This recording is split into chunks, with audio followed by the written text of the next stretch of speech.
चाणक्य की विदेश नीति। मगध का राज दरबार षड्यंत्रों के धुंधलके में डूबा हुआ था। धनानंद के अत्याचार चरम पर थे और बाहर यूनानी विजेता सिकंदर की सेनाएं भारत की सीमाओं पर दस्तक दे रही थी।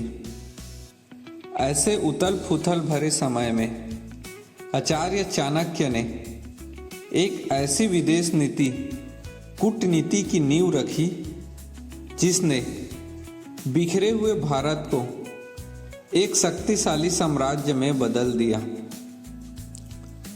चाणक्य की विदेश नीति का सबसे व्यवहारिक और जीवंत उदाहरण तब देखने को मिला जब मगध पर चंद्रगुप्त मौर्य का अधिकार हो गया, लेकिन असली चुनौती अभी बाकी थी।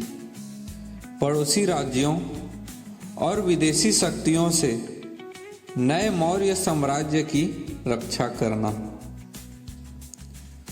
सामना नीति का पहला पाठ, मित्र का मित्र और शत्रु का शत्रु।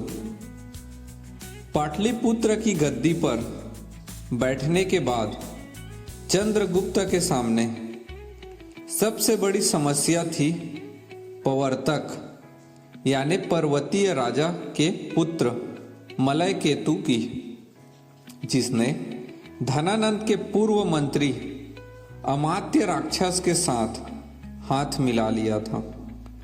मलयकेतु विशाल सेना लेकर मगध पर आक्रमण करने की योजना बना रहा था। चाणक्य ने युद्ध में अपनी सेना झोंकने के बजाय अपनी मंडल नीति का प्रयोग किया। यह नीति का मूल सिद्धांत था, तुम्हारी सीमा से लगा हुआ राज्य तुम्हारा प्राकृतिक शत्रु होता है और उस शत्रु का पड़ोसी तुम्हारा प्राकृतिक मित्र। चाणक्य ने मलयकेतु के खेमे में अपने गुप्तचर भेजे। उन्होंने मलयकेतु के मन में यह संदेह पैदा कर दिया कि उसके अपने ही मित्र और सहयोगी राजा, जो उसके साथ मिलकर मगध पर हमला करने आए थे, गुप्त रूप से चंद्रगुप्त से मिले हुए हैं। चाणक्य ने जाली पत्र तैयार करवाए और मलयकेतु के पास पहुंचा दिए। परिणाम यह हुआ कि मलयकेतु ने अपने ही सबसे वफादार मित्र राजाओं की हत्या करवा दी। उसका विशाल गठबंधन बिना एक भी तीर चलाए ताश के पत्तों की तरह ढह गया। विदेशी शक्ति से संधि, साम दाम दंड भेद। उत्तर पश्चिम में सिकंदर का सेनापति सेल्यूकस निकेटर अपने सम्राट के अधूरे सपने को पूरा करने भारत की ओर आगे बढ़ा। चाणक्य जानते थे कि सेल्यूकस एक अनुभवी सैन्य कमांडर था। चाणक्य ने यहाँ षटगुण नीति, 6 गुणों वाली नीति का प्रयोग किया। संधि, युद्ध में सेल्यूकस को पीछे धकेलने के बाद चाणक्य ने उसे पूरी तरह नष्ट करने की जगह संधि का प्रस्ताव दिया। विवाह संबंध, सेल्यूकस की पुत्री हेलेना का विवाह चंद्रगुप्त से करवाया गया, जिसने यूनान और मगध के बीच एक अटूट रणनीतिक रिश्ता बन गया।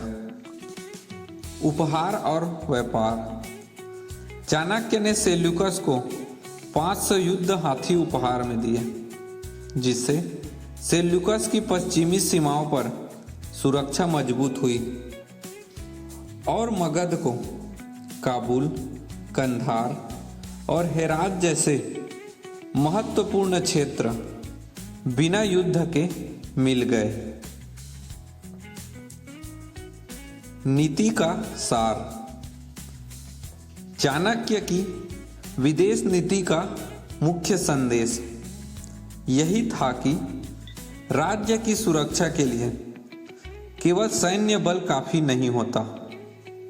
कूटनीति, गुप्तचर तंत्र और सही समय पर सही रणनीति अपनाना ही किसी राष्ट्र को महान बनाता है।